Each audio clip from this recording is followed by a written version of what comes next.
Okay, what's up guys? For today's video, we're going to unbox this Hot Wheels Premium Pack. Ito yung pack of 4 including this beautiful die-cast Hot Wheel cars. Ayan, meron siyang Supra, meron siyang Datsun, Porsche, and yung trailer. Okay, so tara, i-unbox na natin to guys. So walan tayo dito ng pangkat niyang ano diyan ng tawag dito, tape. Yeah, may tape kasi yan guys. So i-cut lang natin yan para ma-open natin tong box. Ayan, dahan-dahanin natin. Pwede naman natin sirain yung box, pero siyempre dahan-dahanin na natin.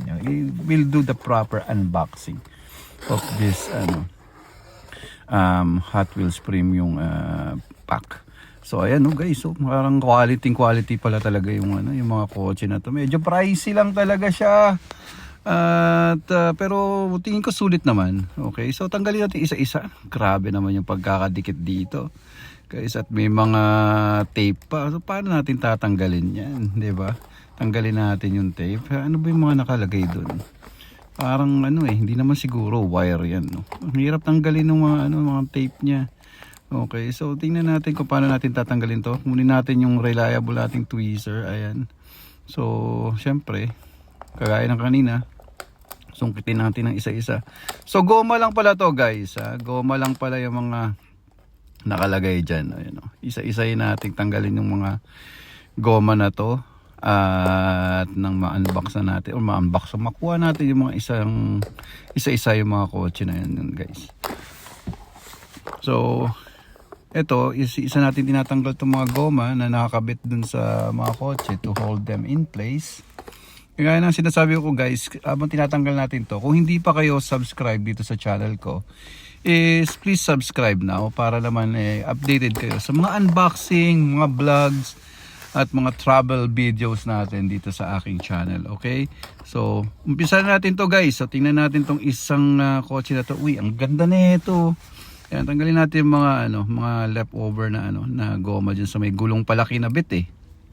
Ayan, isa-isayin natin siyang tanggalin.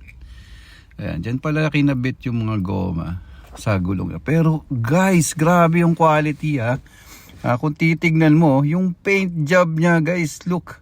May pearlescent pa siya na parang gold. Ayan, kitang-kita mo, quality talaga guys yung na to.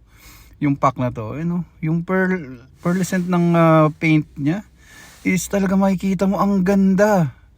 Ayan sulit na sulit. Pearlescent itong Datsun na 240Z na yan. Okay. So tingnan naman natin yung iba. Kung same quality ng pearlescent. Ito, tingnan natin tong to. Porsche to pero tanggalin muna natin tong leftover na mga goma dito sa gulong. Ayan dami. Okay, so tingnan natin. Chassis pa lang, maganda na. Ang ganda rin nito. So same ng Datsun guys. There is some pearlescent din dito sa paint job na itong Porsche. Pero quality compared dun sa mga mumurahing pack nila, yung mga starter pack nila, yung sa blister pack. At ito talaga, quality yung paint job. Naka-pearl pa siya. And ibang klase yung chassis niya. Okay, yan yung Porsche 934 I think yan. So tingnan naman natin tong Supra guys. Itong Supra, ito isang mga paborito ko talaga to Supra. May mga goma-goma pa talaga kasi yan nga yung ginamit para maikabit to dun sa kahon. Okay, so tingnan natin yung Supra. Wow guys, grabe, ang ganda ng paint job na ito. I like the combination of black and gray. And napaka quality, smooth na smooth yung kanyang paint job. Flawless. Ayan look at that.